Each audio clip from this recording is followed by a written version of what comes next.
Hello class, and welcome to section 4.5, which is about systems of linear inequalities. By the end of today's lesson, you will be able to graph to find the solution for these systems of inequalities. A system of inequalities is very similar to a system of equations. We have a set of two or more inequalities with the same variable. So before we were working with equations, then we flipped over to the inequalities where we graph with that shaded solution. And now we're going to what happens if we have more than one graph with a shaded solution. So our solutions are all the ordered pairs that make both inequalities true. And then you're going to, again, show those solutions by shading. Since there are two answers, you're going to shade for the first, shade for the second, and then that overlap is going to be your answer. So, for example here, we've got y is greater than 2x plus 5. So I'm going to start by going up 5 and putting my dot there. Then I've got up 2 and over 1 for the slope. This is going to be a solid line, a dashed line because there is no equal to part. So we're going to put that through our 2 points. And then my suggestion is that you should shade that while you are going. So I'm going to go ahead and test, and I'm going to say 0 is greater than 0 plus 5. That is a false statement. So we're going to shade to the left of this line or above that line. So that's my first solution. Then for the second one, we are starting at -4, so down 4. And then we are going down 3 and to the right 2. In this case, because we have the equal to part, we have a solid line.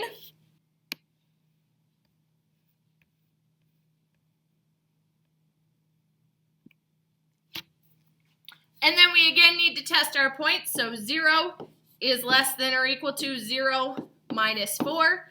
0 is not less than -4, so again, this is false. We are shading below that line or to the left of it. Now, for the system of inequality, what you need to do is highlight the portion where they overlap. So I'm going to go ahead and look at my graph and highlight the area that overlaps. So that is this piece right here. So that's where we answer. All of the answers in that green region are both for the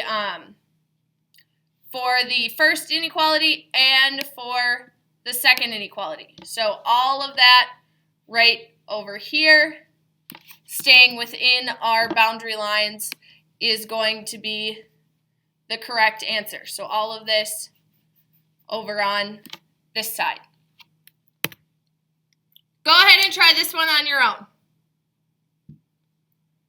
We graph the first, that's that red line, and then we shade below that, so that's to the left of that line. And then we've got our second one is the blue line. Again, it's dashed, and we're going to shade above that line. The green is the overlap, once again, between those two regions, and that's where all of our solutions are. Some of the time we're going to need to rearrange in order to be able to graph. So for this first one, I'm going to add x to both sides, which is going to give me y is less than or equal to x plus 3. So I'm going to start at 3, go up 1, and over 1. We've got a solid line, so I'm going to use that solid line, up 1 and over 1. And we've got our line going all the way through the entire graph. And then we've got to figure out which side to shade. So plugging back into that original, I get 0 minus 0 is less than or equal to 3. That's a true statement. So we are going below this first line. In our second one, we're going to solve by subtracting x from both sides, giving me y is greater than or equal to -x plus 1. Starting at +1, going down 1, and right 1. And then again, we've got a solid line. So I'm going to go ahead and graph that, and then we are going to test our points. So I'm going to say 0 plus 0 is greater than or equal to 1. That is a false statement. So we are going to go above that line. And then once again, we want to highlight that area that is the overlap.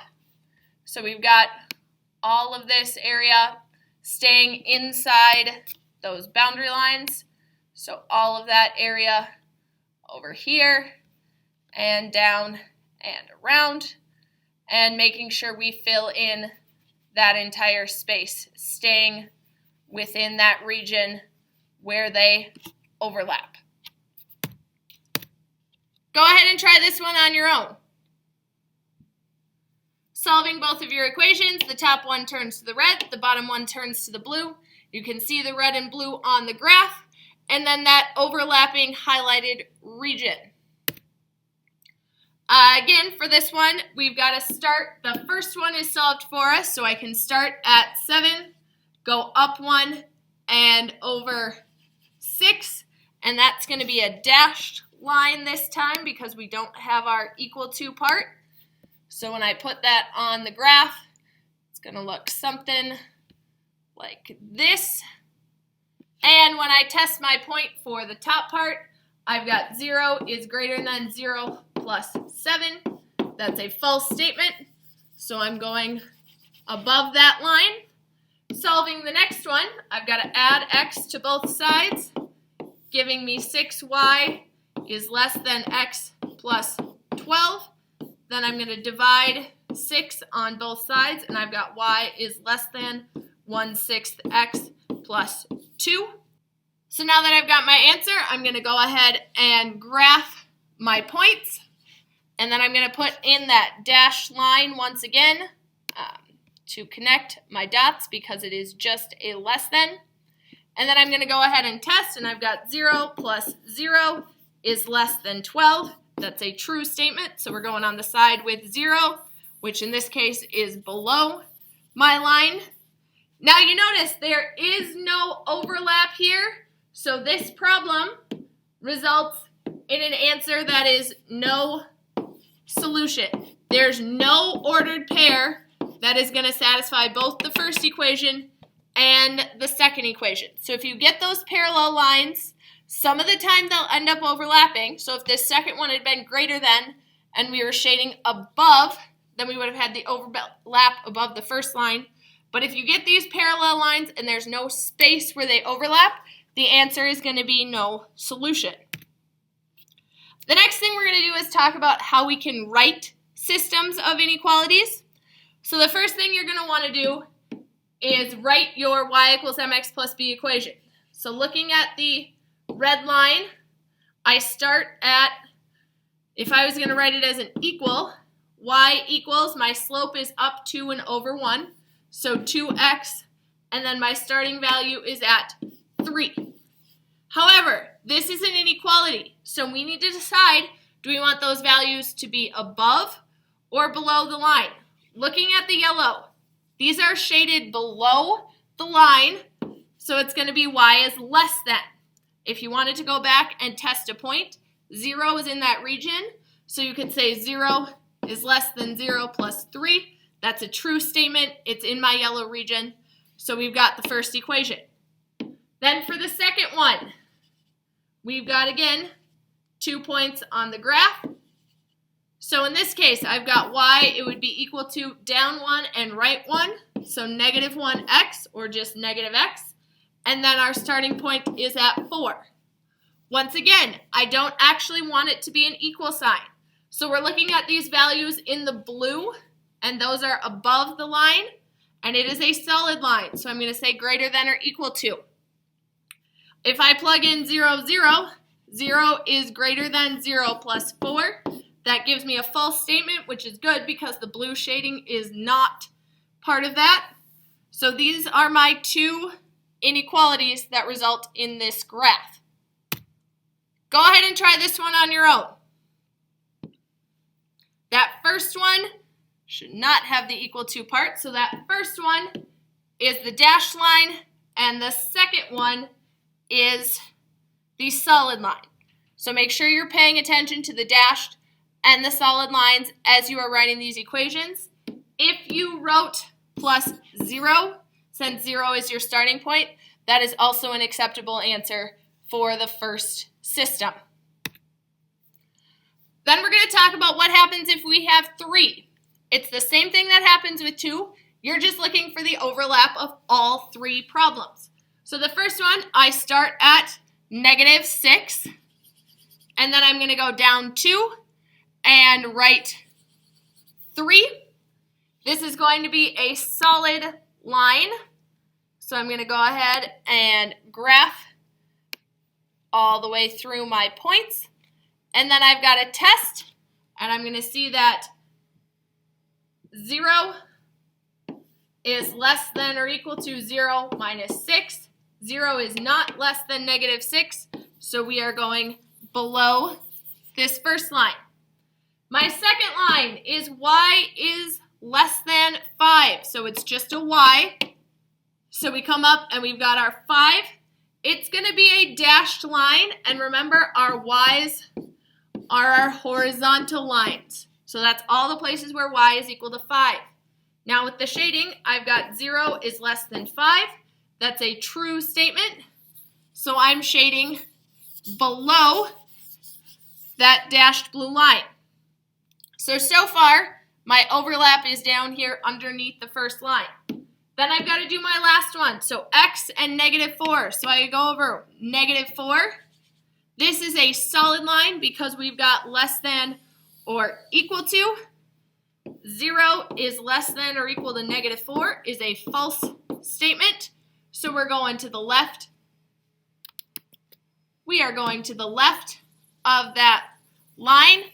Now we are looking for where all 3 of these overlap. That is down here in this bottom region, inside of the green line. So we want to make sure we're staying inside that vertical line, underneath my black line. And then the blue we're already underneath, so we're okay there. So we had to stay to the left of this blue line, so that highlight should not be on that side. So you're looking for, if you have 3 equations, the overlap of all 3. Go ahead and try this one on your own. And we get that purple region down below as our final solution. Last thing we're going to talk about is a word problem. It says Malia has $500 to purchase $2 water bottles and $3 socks for the cross-country team. In total, she has to buy at least 200 items. Write and graph the system of linear inequality to show the possibilities she could buy. So the first one talks about the money. So we know we've got $2 water bottles, so I'm going to make my water bottles X plus my $3 socks, and then it has to be purchase of 500. That's the maximum amount of money she can spend, so we've got less than or equal to for that. We're going to need to put it on the graph, so I'm going to subtract 2x from both sides, which is going to give me 3y is less than or equal to -2x plus 500.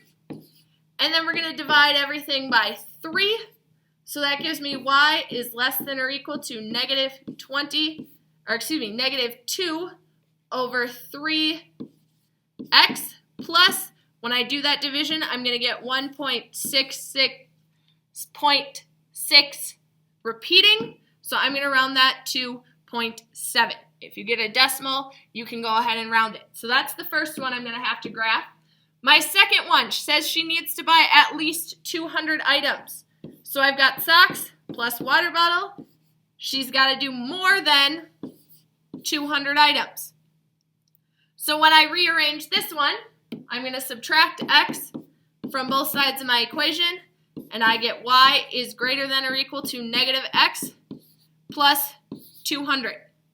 Now, I need to make 200 fit on my graph, so I'm going to go ahead, and as I am counting up, I'm going to count by 20s, so 20, 40, 60, 80, 100, 120, 140, 160, 180, 200.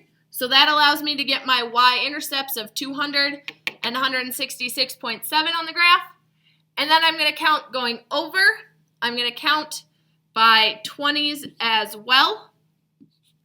20, 40, 60, 80, 100, 120, 140, 160, 180, and 200. The reason I counted by 20s going across as well is we need to be able to put our slopes onto the graph. If I start at 166.7, so that's probably somewhere right in this area. If I start here and I needed to go down 2 and over 3, I'm counting by 20s here. So I'm not really going to be able to see what down 2 looks like. So I'm going to convert that slope to say down 20 over 30. So I just took and I multiplied by 10 so I can actually use it in my graph.